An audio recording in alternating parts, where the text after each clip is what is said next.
Hello, everyone. Happy Tuesday.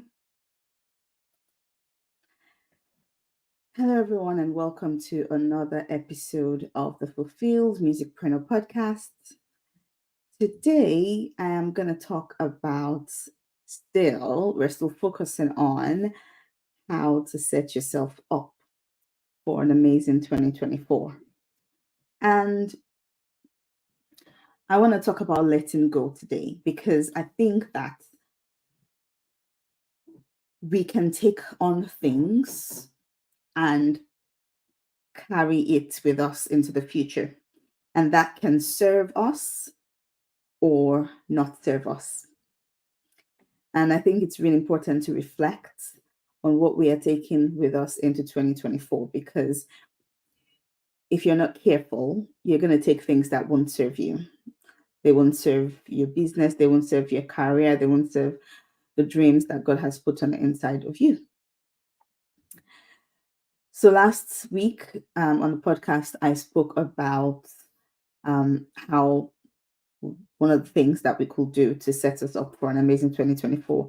And I talked about dreaming big, and then planning off the back of your dreams, thinking about how you could set yourself up to begin to walk towards those dreams, and how you could set goals in line with those dreams, and how you could break them down into mini goals.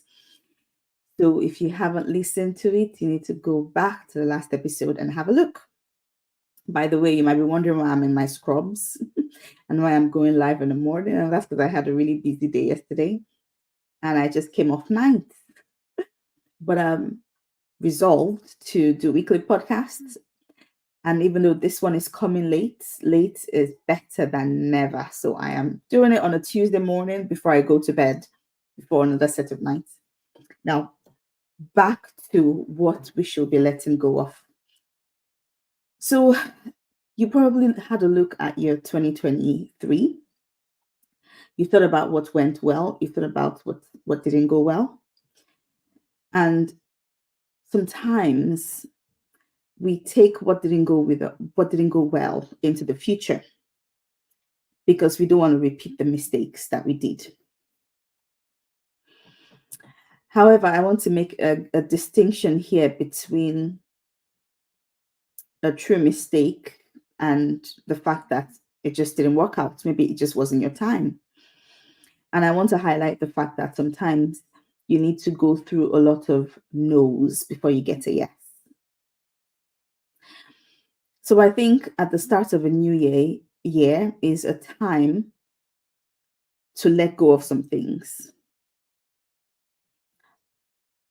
So you are not carrying some weight, some burdens, some fears into 2024. Because the fact that it happened in 2023 does not mean that is your story, does not mean that's your testimony for the rest of your life, does not mean that's your legacy. The fact that it happened once does not mean it's always going to happen.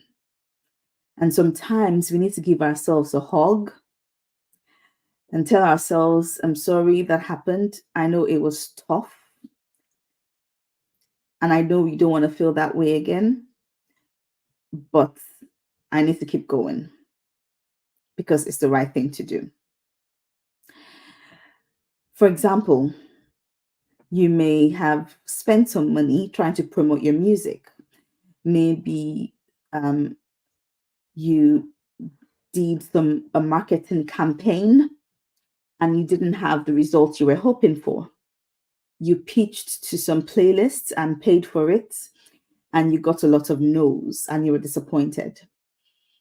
Well, some people take that with them and they carry it with them. They carry that weight. They carry that disappointment. However, is that going to serve you? No, it's not. So it happened. Yes, it did. And yes, it sucked. But that's not going to be your story for the rest of your life. In fact, there are some times that you need to be ready for a no, just in case you get a yes. In other words, there are some things that you would go through many no's to get a yes.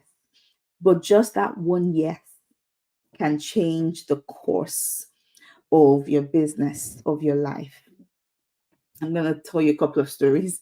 So I heard this one where um, there was a guy who was working on his business and he wanted to collaborate with some well-known business people. And just going to put that on do not disturb. So he sent out some emails. He reached out to some people and said, hey, look, I have this product, I have this program, and your platform is amazing. It's big. I wonder if we could do a bit of collaboration. So I offer this really good program to your audience. And obviously, that sort of collaboration pays both people because if it's an affiliate arrangement, um, whoever buys this new program from the audience of the other person, he gets an affiliate compensation for it, right? He gets paid, while this new person gains new clients from an audience that's well grown, right? It's an amazing deal. So he kept emailing people, he kept reaching out, and he kept getting no, no, no, no, no. You know, that didn't stop him. Eventually, he got a yes, and he started to collaborate.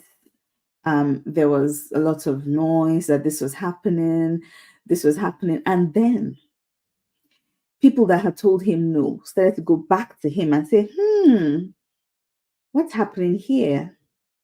You know, and they started to collaborate with him as well. 1 year changed things for him. If he had given up because he was getting no, no, no, no, no, no, he wouldn't have gotten that yes that changed things for him. You need to be your biggest cheerleader. You need to believe in yourself. You need to believe in the dream God has given to you so much, more than anyone else, so that you see the value of what is on the inside of you so you can keep pushing it. And if someone says no, you say, okay, thank you.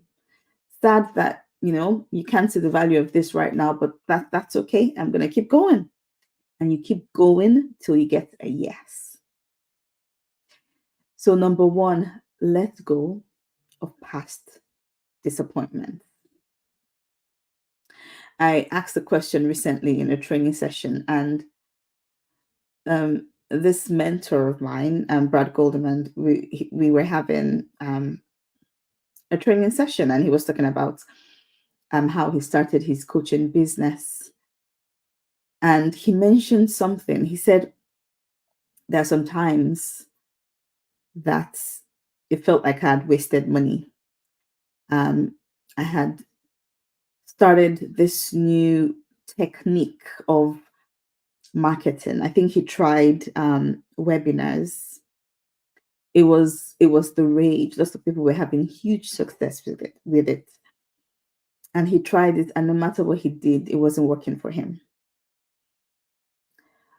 Well, do you know what that taught me? I'm like, okay, so if this mentor of mine feels that sometimes some of the investments are not working out, some of the things he's doing are waste, then sometimes it sounds like it's part and parcel of running a business.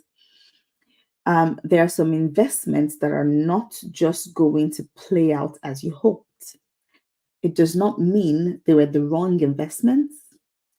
It just means that time it didn't work out. Um, Look at it. What can you tweak? What can you tweak? What can you improve on? Because if it's working for other people, it can work for you. You just don't give up. Don't say, oh, I wasted my money on this last year. I'm not going to do it again. Mm-mm. That's something you need to let go of.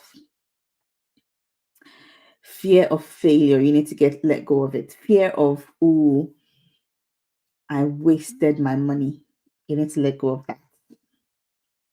You need to let go of that because business, there's going to be risks, and some risks will pay off big time, and some risks will not just pay off. But that's okay. If you kept being afraid of failure and being afraid to spend your money because you didn't want to waste it, you're just going to be stuck. So let go of number two, fear of failure. Um, so I am currently working on a project called Mental Health for Teenagers. And that's because as part of my job, I see a lot of teenagers with mental health difficulties. And I decided to, start something a little bit different that will target them, and help. The hope is that I get this resource into their hands to help. And one of the things that I'm doing is I'm interviewing multiple mental health coaches, um, and I email them or text them or approach them face to face. Something I've actually been doing is recording a Loom video, so I will record myself just sending them a message. And I got a couple of yeses, and I was really happy. And then I was getting no's, no's, no's, and it wasn't fun. And then there was this coach that I really admired, and I was like, oh my goodness, if I can get him to agree to be interviewed, that would be amazing. But for the longest time, I put it off because I was afraid of a no. And I got some advice, and they were like, no, you just need to go. You need to try because you're not gonna know until you do. So I eventually went on and recorded a Loom video. And I remember taking on the advice I was given, make it personable, tell them that you know them. So I recalled the training that I attended, what he said, what made me think that he will be perfect for this project. And then I asked him to join me. And I said, please say yes. And I got an email saying, oh, just give us more information and then we can schedule some time. And I was like, oh my goodness, this is amazing. But I would not have known until I actually made that move and tried it out. So, are there some things that you are afraid to do because you're afraid of a no? Go for it. Go for it. What's the worst that can happen? You get a no and you move on. And remember that a no does not mean it's a no forever. It might just be a no for now. Remember the story of the guy that people went back to him and said, no, actually, I changed my mind. Let's collaborate. That doesn't mean the no just means it's a no for now. It does not mean that it's a no forever. So send that message, send that email, send that video. Because even if they say no, now they know that you wanted to collaborate. Now they know that you were doing something. And the door is still open for them to come back to you and say, actually, no, let's do this. Let's do this. All right. So let's go of the fear of being told no. Because remember, it's not no forever, it's no for now. And it could be a yes. So let go of the fear of being told no. Make a list of who are the people that you want to collaborate with. Who are the people? And then something that I've learned that's really important. Are there people that connect both of you? Maybe a friend, a common friend.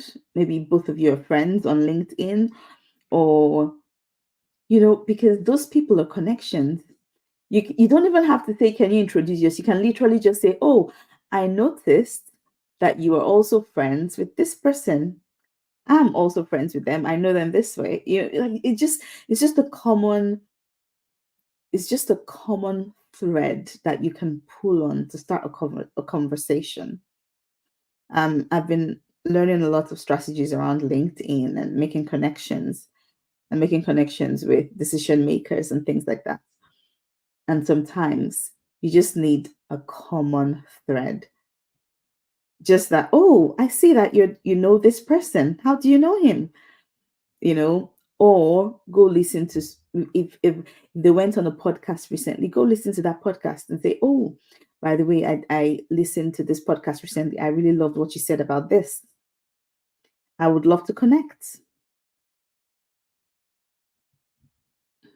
Now, we've said number one, let go of disappointments. Number two, let go of fear of failure. Number three, let go of the fear of being told no.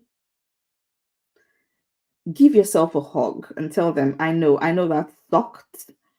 I really don't want to go through that again.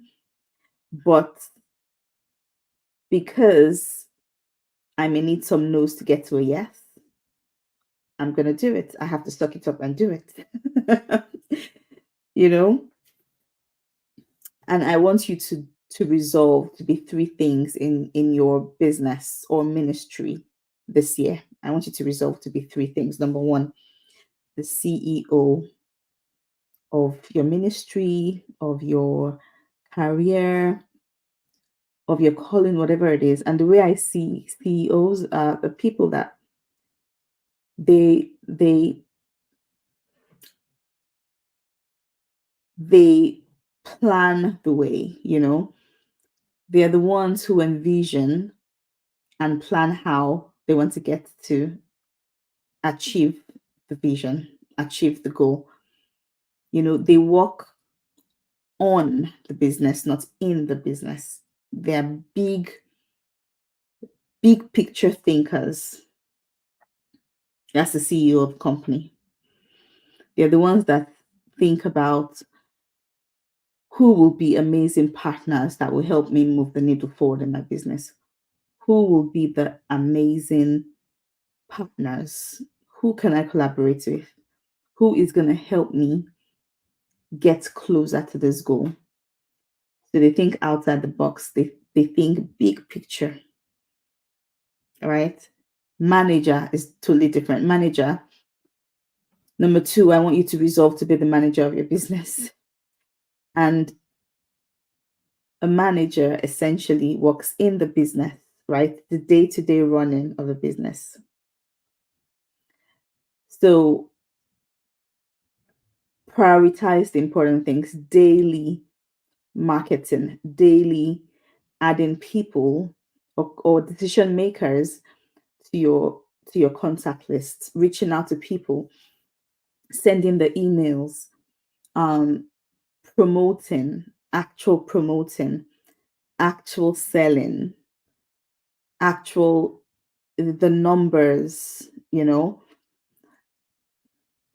those are what the manager does. The actual day in, day out running of the business. So if you're an artist, are you emailing um, radio stations or playlists daily? Can you resolve to email two radio stations a day about your last song? Can you approach podcasts? Talk about your vision for your music. Talk about what you're hoping to accomplish with your music, your story. Because remember, that's what sets you apart.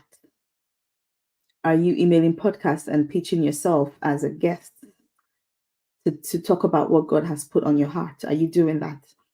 Can you resolve to maybe have to go on a podcast interview once a month? um,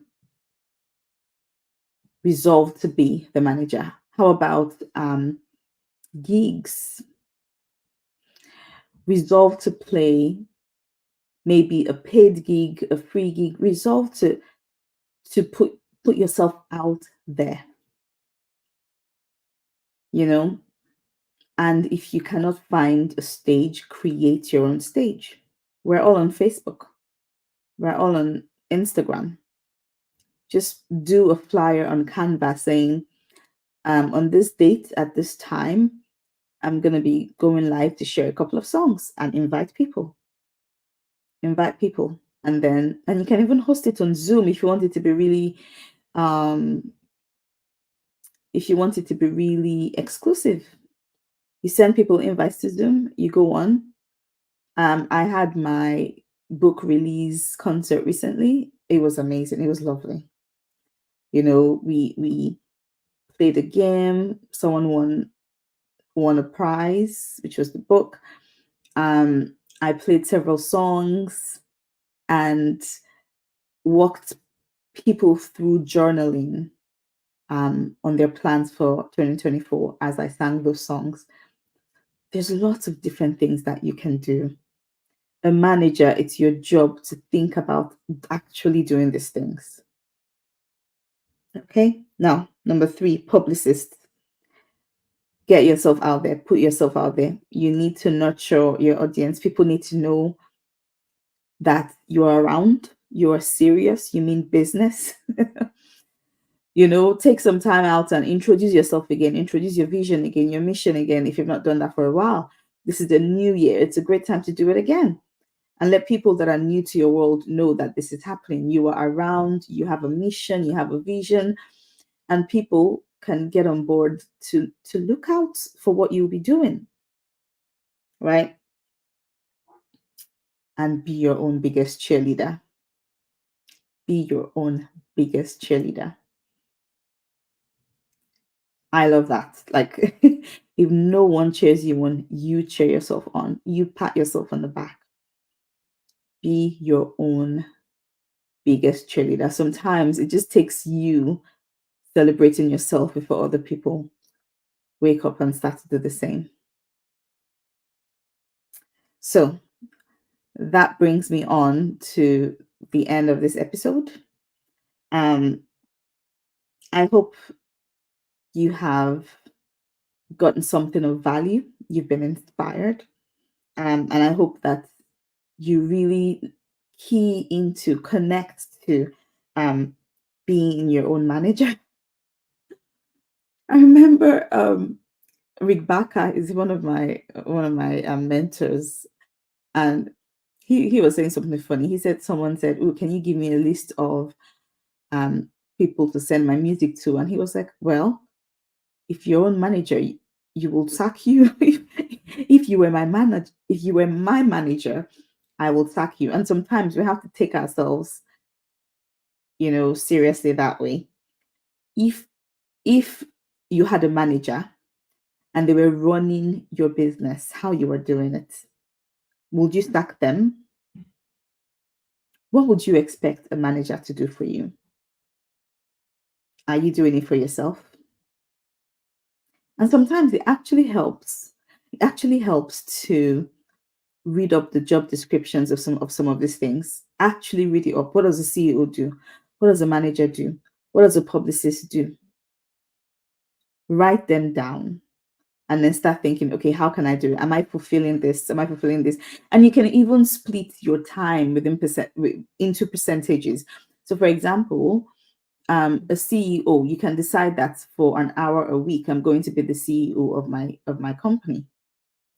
And then for 80% of your week, you are going to be the manager, because that's more work, right? That's more lists of what you need to do. And then again, for another 10%, you could be a publicist.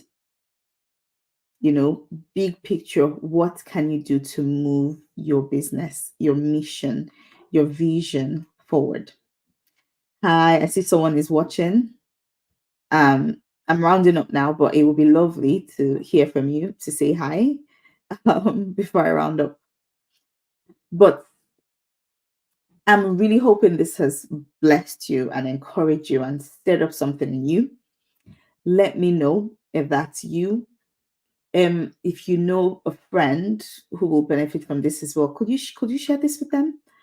Um, so they listen. And I am currently taking suggestions for what you guys want me to plan for the year.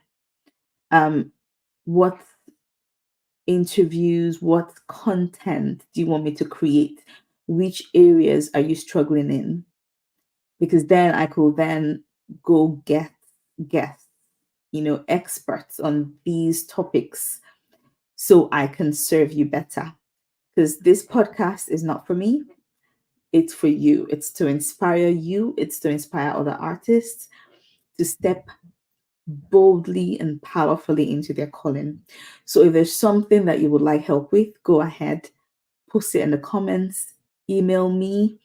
And if you have not listened to all of my previous podcasts, can you make sure to follow them? First of all, follow the podcast and start listening. Start listening. There's a lot of value that I shared about 2023.